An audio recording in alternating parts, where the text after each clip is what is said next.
서울 지역 집값이 9주 연속 하락하고 있지만 재건축 완화 기대감에 강남과 서초 지역 집값이 상승세로 돌아섰습니다. 특히 서울 중형 아파트 평균 가격이 처음으로 16억 원을 넘어섰고 수도권 중대형 아파트 평균 가격도 10억 원을 넘어섰습니다. 박원갑 KB국민은행 부동산 수석 전문위원 화상으로 연결해서 부동산 시장 전망 들어보겠습니다. 나와 계시지요? 네, 안녕하십니까? 네, 안녕하세요. 자, 부동산원 조사를 보면요. 서울 지역 집값 9주 연속 하락했습니다. 그런데 일부 지역에서 다시 상승 움직임이 나타나고 있다고요? 그렇습니다. 이제 강남이 꿈틀거리고 있다 이렇게 말씀을 드릴 수가 있는데요. 지난주 예. 통계입니다.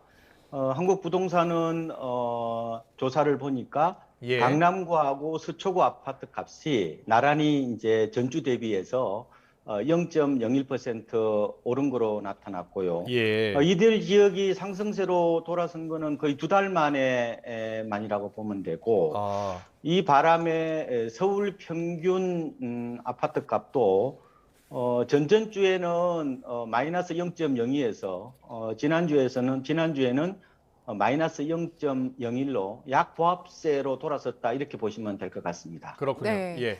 지금 서울, 강남, 서초 쪽은 오르고 있는데 강북과는 또 상황이 좀 다른 것 같습니다. 이게 이제 주로 세금하고 재건축에 대한 기대가 반영되고 있다 이렇게 보시면 될 것 같아요. 예, 예. 특히 재건축은 정부 정책에 민감하게 움직이는 상품이지 않습니까? 예. 이번에 이제 윤석열 당선인 그 대선 공약 중에서 뭐 재건축에 대한 안전진단 기준을 완화한다든지 예. 아니면은 뭐 지은 지 30년이 넘으면은 정밀 안전진단을 면제한다든지 아니면 또 재건축 부담금을 완화한다든지 이런 재건축 공약이 많거든요. 예. 이러다 보니까 이제 집주인들이 기대감에서 호가를 올리거나 매물을 회수하고 있고 일부 단지에서는 뭐 신고가도 나오고 있는 것 같아요. 다만 거래는 그렇게 활발하지는 않는 것 같습니다. 예. 이번엔 KB 자료를 좀 보겠습니다. 서울 중형 아파트 가격 같은 경우에는요. 처음으로 16억 원, 그리고 수도권 중형 아파트 평균 가격도 처음으로 10억 원을 돌파했다고 하는데 이번에 처음이죠. 얼마나 오른 겁니까? 요새는 이제 뭐 중형 그러면 보통 30평형대 아파트일 텐데요. 네. 뭐 10억은 기본이라고 이제 보시면 될 것 같고 서울이 이제 작년 3월 대비해서 보니까 약 한 3억 8천만 원 정도 올랐더라고요. 그때 한 12억 3천만 원 했는데 예. 수도권은 이제 서울, 경기, 이렇게 인천을 다 합친 거거든요. 네네. 작년 8월만 하더라도 8억 원 정도였습니다. 이번에 예. 10억을 넘었었으니까 뭐 2억 이상 올랐다 이렇게 보시면 될 것 같고 네. 전반적으로 지금 집값이 여전히 많이 올랐다, 고공비행을 했다 이렇게도 볼 수 있을 것 같습니다. 그렇군요. 예. 네, 지금 저희가 KB 자료로 이야기를 하고 있는데 매매 가격은 계속해서 오르고 있지만 전세 가격은 하락세로 돌아섰다고요? 이거는 이제 그 한국은행 그 지역경제 보고서 얘기예요. 약간 시차가 있는 것 같습니다. 그러니까 이게 일률 조사를 한 거거든요. 예.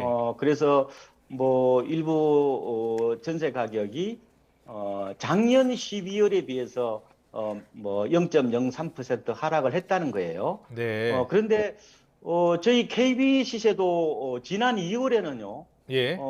서울 아파트 전세가 0.02% 하락했어요. 예. 근데 뭐 지금은 뭐 플러스를 유지하고 있지만 그래서 지난 1월, 2월에 그 겨울 방학이 실종됐다고 해도 과언이 아니거든요. 그러니까 이사가 없다 보니까 예. 그리고 매매 시장도 약간 약세를 보였잖아요. 근데 예, 그게 그대로 반영되고 있다. 그러니까 지금은 매매하고 전세하고 거의 동조화 현상이 그렇군요. 나타나고 있는데 예. 한국은행 그 자료는 약간 좀 한 달 전 뭐 조사 자료다 이렇게 보시면 될 것 같습니다. 그렇군요. 앞으로의 전망이 가장 궁금한데요. 대선 이후에 집값이 더 오를 것이다라는 예상이 지금 많아지고 있습니다. 소비자 심리도 그렇게 나타나고 있다고요? 그렇죠. 소비자 심리가 이제 가장 정확한 거잖아요. 예. 이게 한국은행이 지난 23일 날 조사한 건데요. 이 소비자 심리 지수라는 게 있는데, 네. 이게 104를 기록했거든요. 이제 100이 넘으면은 주택 가격이 오를 것으로 보는 응답자가 더 많다는 것을 의미하는 거니까 네. 아무래도 전반적으로 규제 완화에 대한 기대감 그리고 정책의 불확실성 해소 이런 것들이 일부 반영된 게 아니냐 이렇게 분석을 해보고 있습니다. 예. 그리고 지금 시중 은행들 전세 대출 한도를 올리는 식으로 뭐 여러 가지 대출 빗장을 풀고 있는 상황인데 시장에는 어떤 영향을 주겠습니까? 뭐 전세 대출이 늘어난다고 해서 이게 매매 시장으로 연결되기는 좀 여러 단계를 거쳐야 되잖아요. 네, 네. 그러니까 이제 당장 영향을 미치기는 어렵다고 보고요. 근데 다만 이제 윤 당선인이 이번에 이제 그 LTV 이 주택담보 인정 비율을 올리겠다고 공약을 했지 않습니까? 예. 이 생애 최초로 집을 사는 경우는 80%, 그리고 생애 최초가 아닌 경우에는 지역과 관계없이 70%로 단일화한다는 공약을 했거든요. 예. 이 공약이 시행되면은 아무래도 대출이 문턱이 낮아지는 거니까 내 집 마련하는 사람이 좀 더 늘어날 수 있겠죠. 그러면은 주택 시장에 좀 영향을 주지 않을까 이렇게 보고 있고, 네. 현 단계에서는 뭐 DSR도 있고 여러 가지 규제가 있기 때문에 그렇게 집 살려고 움직이는 사람은 저는 많지 않을 거로 예상을 해보고 있습니다. 네. 집값은 이제 부동산 정부의 정책에 큰 영향을 받을 수밖에 없는데요. 지금 인수위에서는 임대차 3법 폐지 축소하는 방안을 검토하고 있습니다. 향후 집값에 얼마나 큰 영향을 미칠까요? 이 자체는 영향은 저는 크지는 않을 것 같아요. 예. 왜냐하면은 지금 임대차 3법의 핵심은 임대차 기간을 종전에 2년에서 4년으로 늘어나는 거잖아요. 그죠? 네네. 뭐 집주인이 들어오지 않는 한 4년. 2년 살다가 5% 올려주고 2년을 더 사는 구조인데, 예. 만약에 이 구조로 간다면은 제 생각에는 세입자의 주거 권리가 훨씬 더 강화되겠죠. 그죠? 예. 그래서 이게 임대차 3법의 문제는 제가 봤을 때 재계약이 워낙 많다 보니까요. 예. 전세 유통 매물이 줄고 결국 전세값이 이제 급등하는 이 문제거든요. 그래서 임대차 3법 시행이 2020년 7월 말이지 않습니까? 네. 그때에 비해서 지금 전세값이 2배 이상 오른 데도 많아요. 그래서 지금 여러 가지 연착륙 방안을 지금 논의하고 있는데 그 일환으로서 결국은 임대차 3법 폐지 얘기를 하고 있는데, 예. 어느 정도까지 될지 뭐 아까 뉴스를 보니까 완전 당장 폐지는 뭐 민주당에서도 반대하는 것도 있고 또 예. 여의치가 않으니까 뭐 단계적으로 뭐 조정하겠다 이런 얘기가 나오는데, 어쨌든 좀 제 생각에는 후속 대책을 좀 지켜봐야 되지 않을까 생각을 하고 있습니다. 네, 위원님 지금 말씀하신 그 단계적인 방안으로 장기 계약을 하는 분들 아니면 임대료를 낮춘 임대인들, 착한 임대인들에게 혜택을 주는 방안도 검토가 되고 있는데 이게 적용이 되면 실효성이 좀 있겠습니까?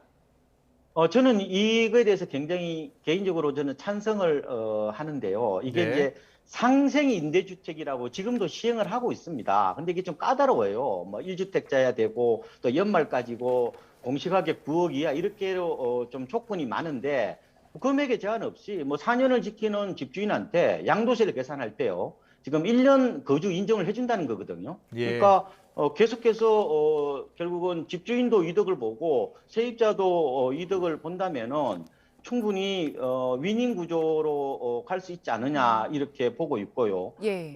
지금 서울 같은 지역이 조정 대상 지역이라고 하잖아요. 이런 데서는 양도세 비과세를 받으려면 2년 이상 살아야 돼요. 그래서 아무래도 이게 집주인들이 이런 혜택을 준다면은 장기간 임대하려고 그럴 가능성이 있거든요. 그러면은 뭐 세입자도 좋고 집주인도 뭐 좋은 이런 관계가 되지 않을까 이렇게 보고 있습니다. 네.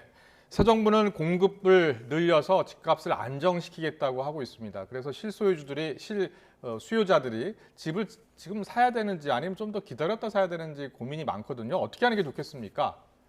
일단 분양 쪽에 초점을 먼저 맞춰 보시는 게 좋을 것 같아요. 올해 사전 예. 분양도 많고요. 또 민간 분양도 많습니다. 그래서 최대한 분양에 초점을 맞춰서 내 집 마련을 해보시는 것도 좋을 것 같고요. 특히나 이번에 이제 서울 같은 조정 대상 지역에서 중소형도요, 추첨제 물량이 일부 도입이 됩니다. 그동안에 거의 100% 가점제였는데 이제는 가점이 낮은 무주택자라든지 1주택자들도 분양을 통해서 내 집을 마련하거나 넓힐 수 있게 되었고요. 만약에 분양이 좀 안 된다면은 지금 양도세 한시적 감면을 저는 개인적으로 연내할 수 있을 것 같거든요.